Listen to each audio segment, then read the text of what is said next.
Welcome to the History of European Theatre podcast, and thanks for joining me on this journey through millennia of theatrical history. Episode 81, Commedia Dell'arte, Characters and Masks. Last time, I plotted the uncertain origins of the Commedia dell'arte, theatre for the common man that maybe had its origins in Roman comedy, or the religious cycle plays, or folkloric traditions, or maybe a bit of all of that. Things got a little more certain when we moved to the mid-1500s and something recognisable to us as the Commedia dell'arte emerges and became recognised as something particular by its contemporaries. Thomas Croyat, the English traveller who left descriptions of the close relationships between the charlatans and the mountebanks and the performers of the comic plays, was, if not shocked, then surprised by what he found in Renaissance period Venice. The emphasis of Commedia dell'arte was professionalism, comedy, entertainment, and not a little satire. This was theatre for the people, because it was not about impressing your peers with your erudite knowledge of Latin, Roman, or even Greek plays, or displaying the beauty of the poetry that you could create. Those elements had their place in the courts and universities and salons, but not on the street, and, in time, at some of the theatres.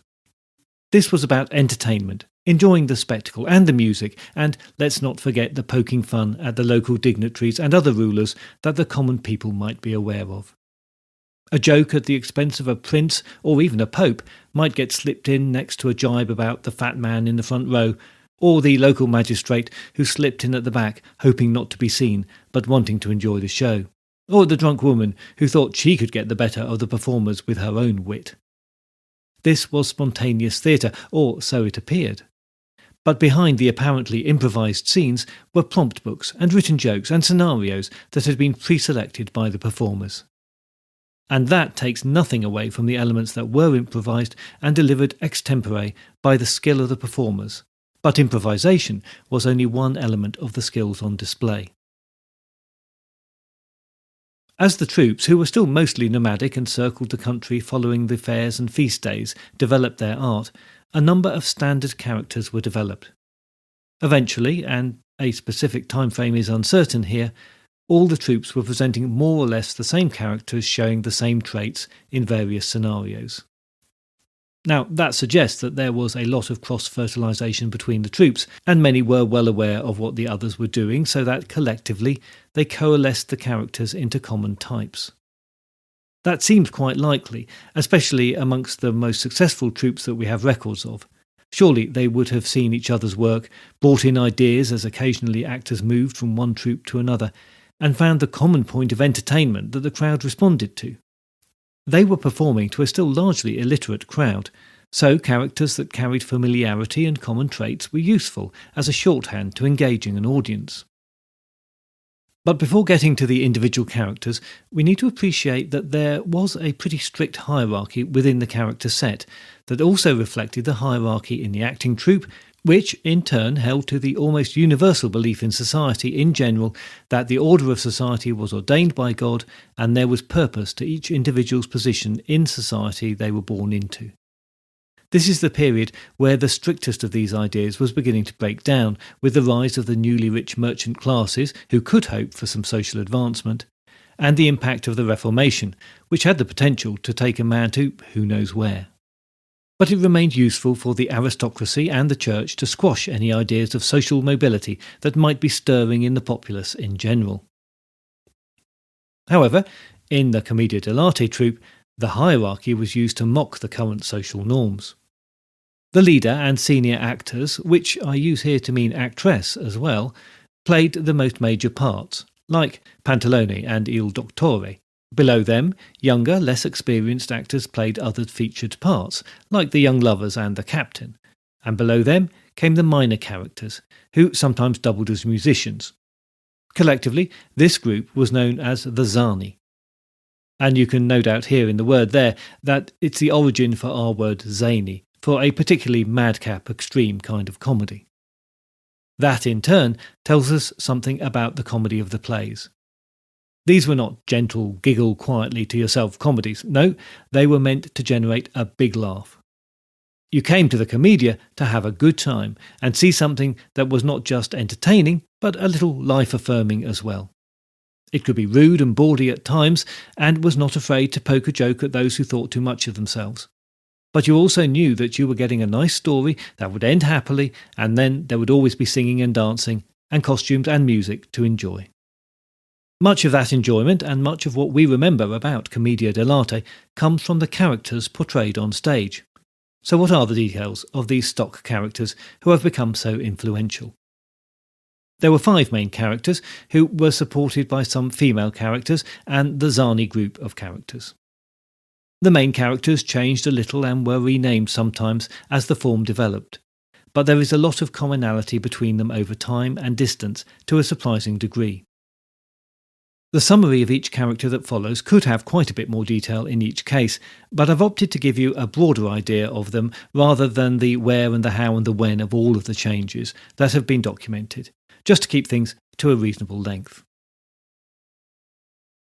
In almost every company there was a middle-aged character or more elderly character called Pantalone, or Pantalone, or Pantalone, or Pantaloon.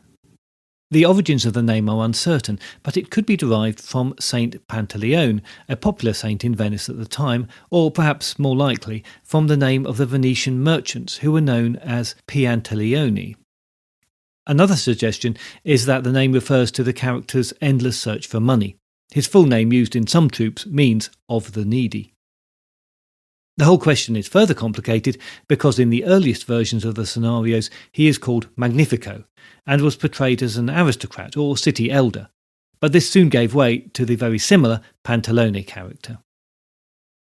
Exactly how the names became associated with particular characters is as murky as the development of the form itself, but in this case there is an interesting nuance from 1565, when an actor apparently called Pantalone is mentioned in the court papers in Rome. That presumably means he was an actor who played this role as his speciality and had become synonymous with it, and not that the actor had created the role, but perhaps it shows how recognised actors became with their roles within Commedia dell'arte. Whatever the case, the early recorded reference to Pantalone and his primary position in the character world of Commedia dell'arte suggests that his roots go way back beyond the records we have. Some have seen in him the same character as the Carnival King who dies with the passing of the old year, suggesting that Pantalone's origins are primarily in the folklore traditions. His costume was a tight red shirt under a black coat or cassock, below which he wore red breeches or stockings, and the ensemble was finished off with soft Turkish slippers. As Pantalone, he was portrayed as a merchant, and usually played with a Venetian accent, as they were, of course, the greatest traders of their day as far as the Italians were concerned, and therefore they are always concerned for money and full of their own self-importance. Many of the characters wore a full or partial mask, and those two were standardised by character. Pantalone's was brown and sported a large curved nose. The visual implication was that he was a predator on the make. His older age is indicated by a grey beard and tufts of untidy white hair that protruded from under the soft cap he wore. In the plays, he was grasping and greedy. His concern was always to keep his purse full, opening it only when he could see a good reason for doing so. His sharp eye, for a good deal, was only distracted when a curvaceous young lady came into view, in fact, when anyone of the opposite sex appears. He's not fussy at all, and every woman is subject to his leering jokes and comments.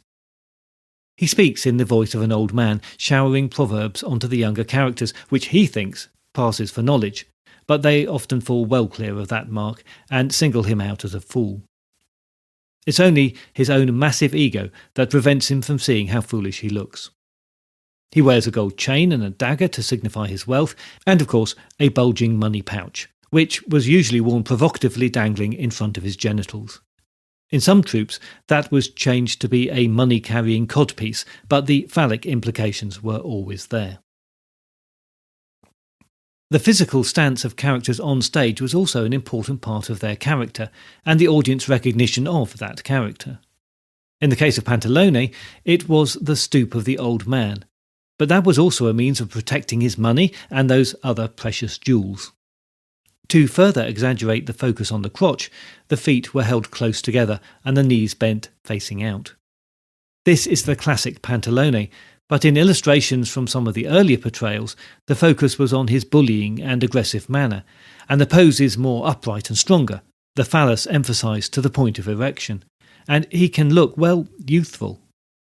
But somewhere, and we think somewhere fairly early in the development, this interpretation was lost, and the Pantalone that stuck evolved into the older, less threatening version.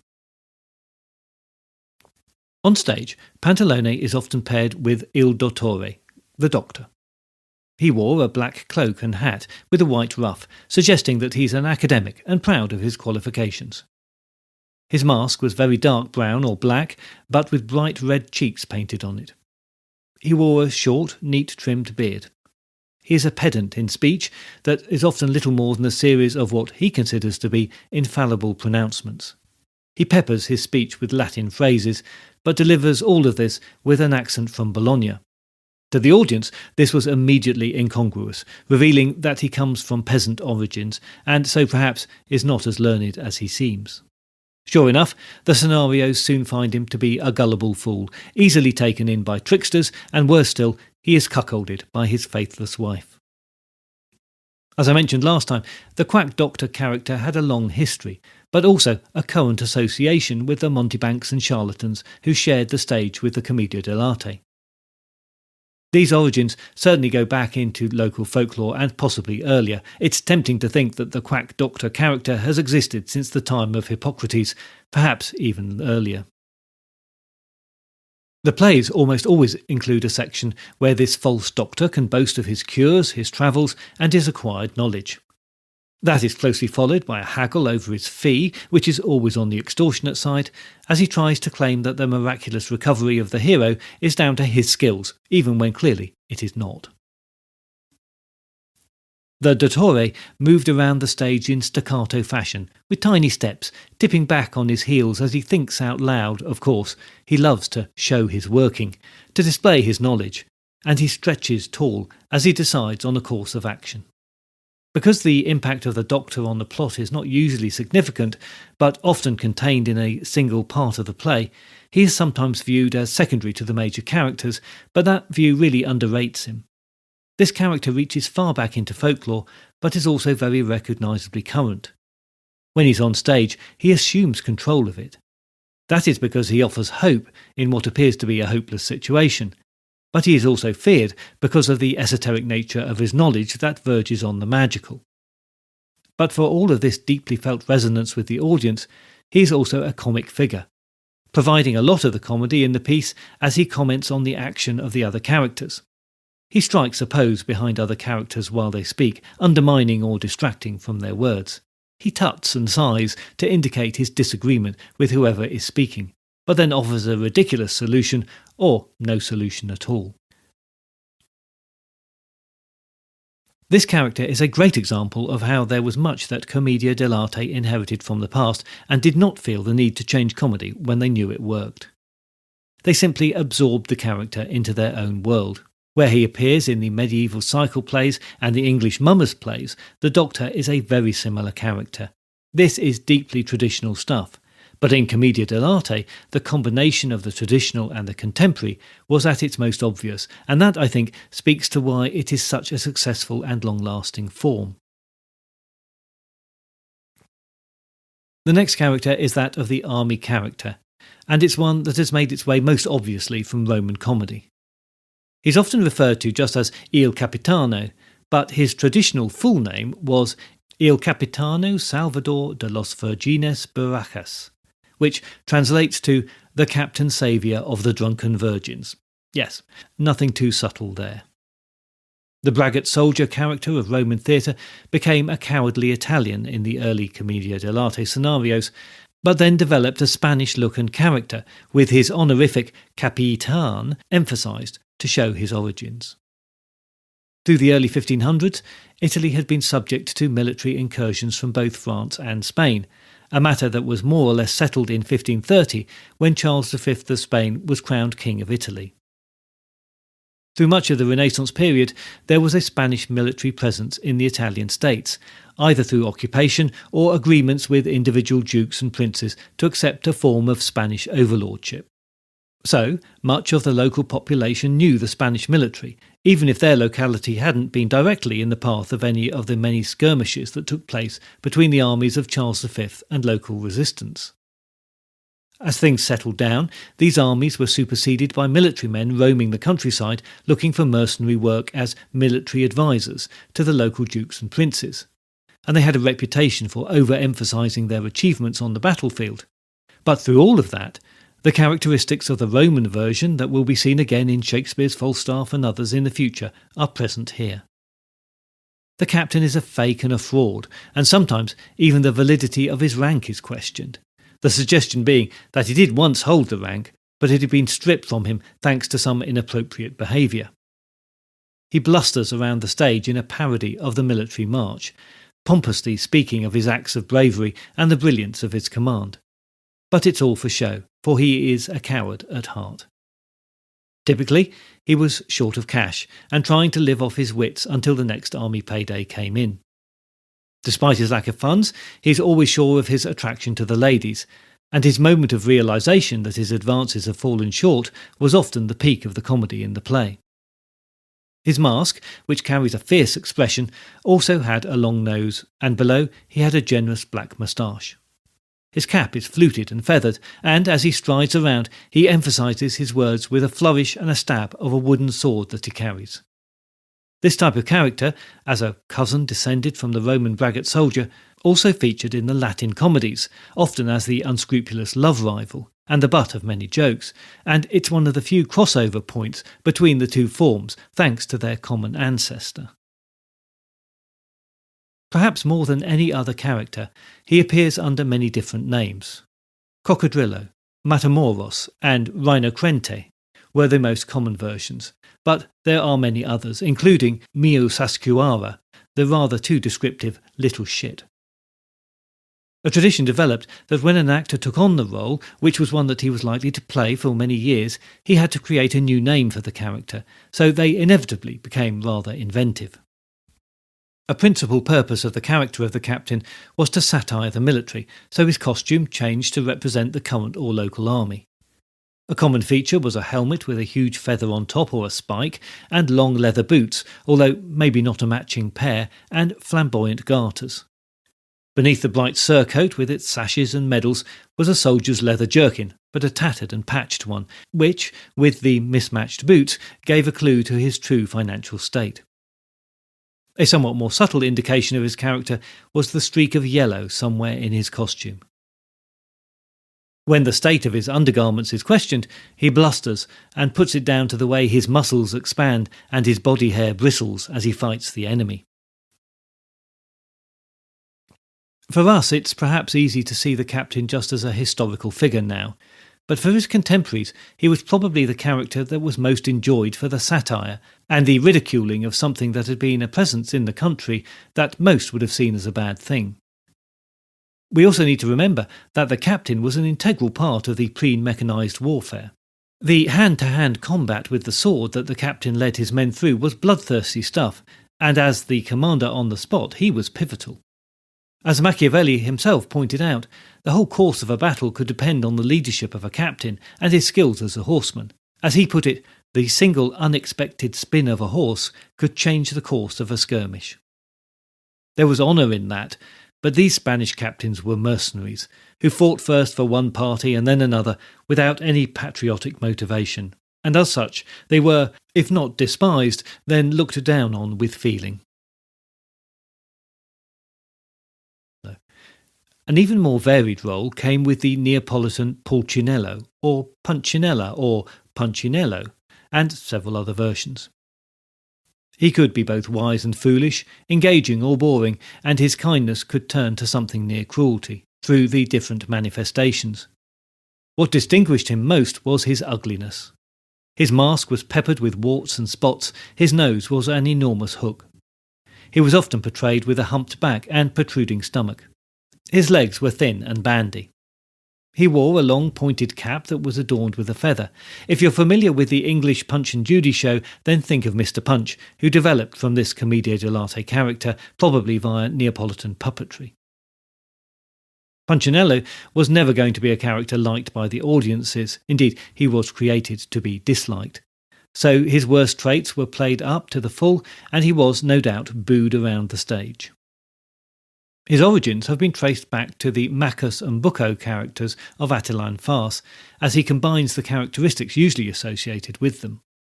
That heritage is also given as an explanation for why Punchinello is sometimes played as a servant and sometimes as a master.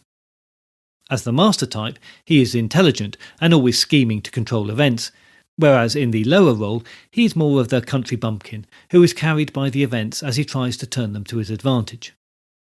In both cases, self-preservation is his touchstone, but he can disguise that because he is clever enough to help those around him too and turn that to his advantage. When we come to the character of Arlecchino, we find something much more sympathetic, but you don't know him under that name. He started life as a minor character as one of the servant characters among the Zani, but proved very popular with the audience and was developed into a major character thanks to that popularity. He's a seductive tease, adventurous and cunning, always finding himself involved in whatever intrigue is going on in the plot. But he has a bit less sense than he should have, and things never seem to quite go to plan. He's physically agile, bouncing around the stage as he plays a prank or leads the dancing. This is the much-loved character Harlequin. His black half-mask had large eye holes so that his piercing, mischievous eyes could be seen.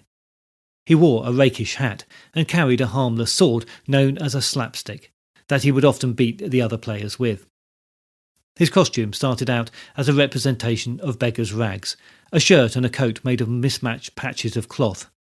But by the time Harlequin was developed into the most popular character of the troupe, so much so that he became the symbol of the acting style, the costume had become a multicoloured checkered design of regular diamond shapes. The name, derived from an old French word for devil or demon, suggests that his origins are in the French medieval cycle plays. And we can see that this style of mask that recalls the black-faced devil's assistants, his capering movements and the slapstick all speak to the character's origins as a devil's assistant. At the latest, by the 1560s, the devil element had been toned down, and the character was largely present for physical entertainment.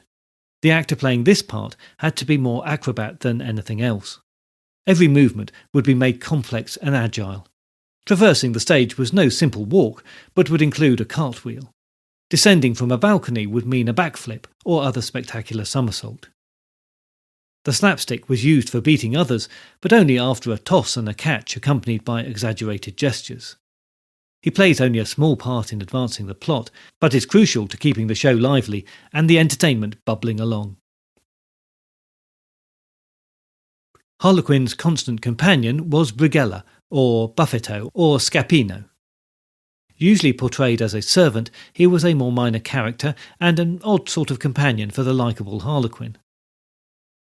Brighella was shy and cunning, having a sharp eye and a sharper wit. Here we can see something of the Roman cunning slave type being cut to a sharper point.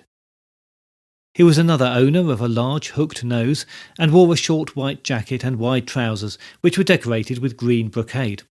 Like Harlequin, he carried a slapstick and he wasn't afraid to use it. His half-mask was green to indicate lust or envy. The thick lips and large moustache were to let everybody know that his intent was essentially evil. In the Scappino version of the character, his desire for sexual content had become the overriding characteristic. These desires robbed him of the ability to think clearly, and he was forever getting into scrapes from which he only narrowly extracted himself. Pedrolino was a character that stood out because he didn't wear a mask. Instead, his face was fully powdered to white, matching his white costume of loose shirt and white wide pantaloons. Like Harlequin, Pedrolino started as a minor character but became popular until he was almost as recognisable a symbol of the Commedia dell'arte as Harlequin was. He made the change from being a minor character in the late 16th century thanks, it's thought, to the efforts of one actor, Giovanni Pellicini. It's also possible that the character is the origin of the French Pierrot character, who has longevity thanks to his melancholy outlook and ill luck in matters of love, which has appealed to audiences over the centuries. These characteristics are present in Pedrolino, but the link between the two is uncertain. He is another slave character, but one who helps to instigate movement in the plots by being the go-between or enabler of his master's plans. The roster of female characters was led by Columbine, the wife of Pedrolino and mistress of Harlequin. Her name means little dove. Like the other female characters, she probably evolved from the early Commedia, where women were only allowed on stage as part of the opening dances. From there it is thought that they progressed, if that's the right word, to playing serving wenches and gossipy background characters, and from there to becoming named characters with their own personas. This is not equality on stage yet. The female characters are counterparts to their male originals, but at least they're there and played by women. Columbine is a gossipy flirt and has a heartless streak, and sometimes she fully takes on the role of the cunning servant. But there is strength there too. She can read any situation well and usually sees exactly what is going on, in contrast to the supposedly more intelligent men. She's dressed in a short, patched dress, indicating her servant status, but like all the female characters, was unmasked. Prominent makeup was used around the eyes, and she carries a tambourine which she often used to fend off the advances of her unfortunate husband. When it came to affection towards Harlequin, her friend in some versions, her lover in others, she was often the instigator, and used multiple disguises to try to seduce him. She only had one function in the plot, to assist her mistress, the young lover, in gaining access to the object of her desire. So we're still far away from any ideas of gender equality on stage, and although there are other female characters, like Pasquala, the cunning old woman who wears a full mask with a big nose and pits and cracks to indicate her evil nature, they are little more than female equivalents of the male characters and have little function in the plays. In some troupes, these characters even carried female versions of the male names, so we get Harlequina and Piretta, for example.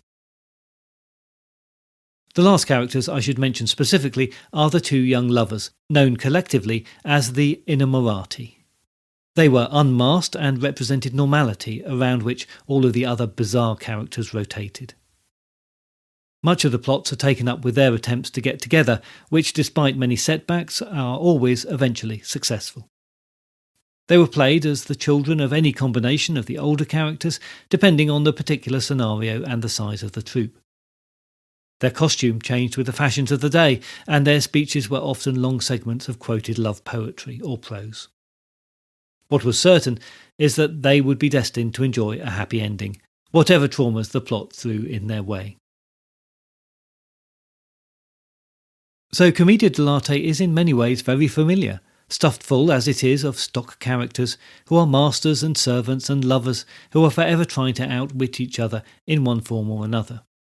They are universal archetypes that are an exaggeration of many who we can recognise from Roman and medieval theatre to one degree or another, and without too much extrapolation could encounter in life even today. And that, I think, is exactly why the form survived and implanted itself into the collective artistic consciousness.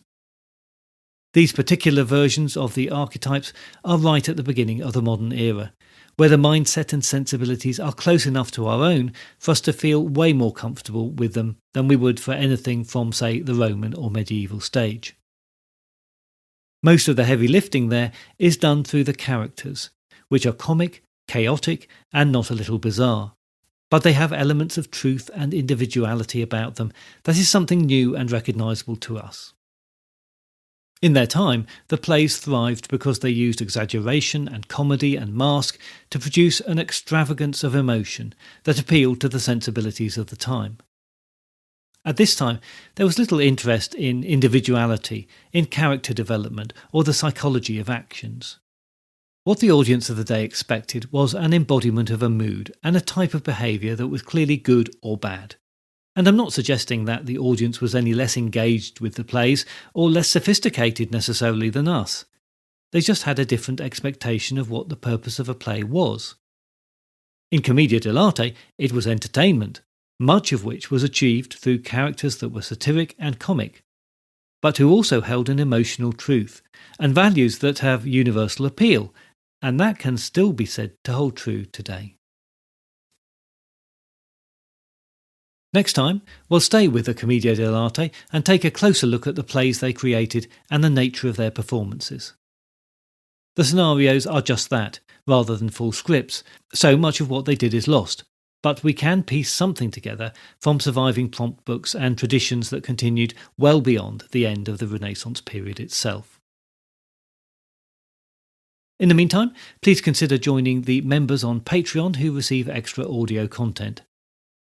For the last episode for members, I interrupted the series on the life and works of Konstantin Stanislavski to give an appreciation of the life and work of Peter Brook, who passed away recently. Some of you may remember that I opened episode 1 of the podcast with a quote from his essays published in 1968 called The Empty Space. If you'd like to hear that and all the other content posted on Patreon, you can get instant access for a small monthly fee. I've put a link in the show notes. Thanks again for your support in whatever form, and I look forward to your company next time. But if you have any comments or concerns in the meantime, you can always contact me by email at thoetp@gmail.com or via Twitter at thoetp.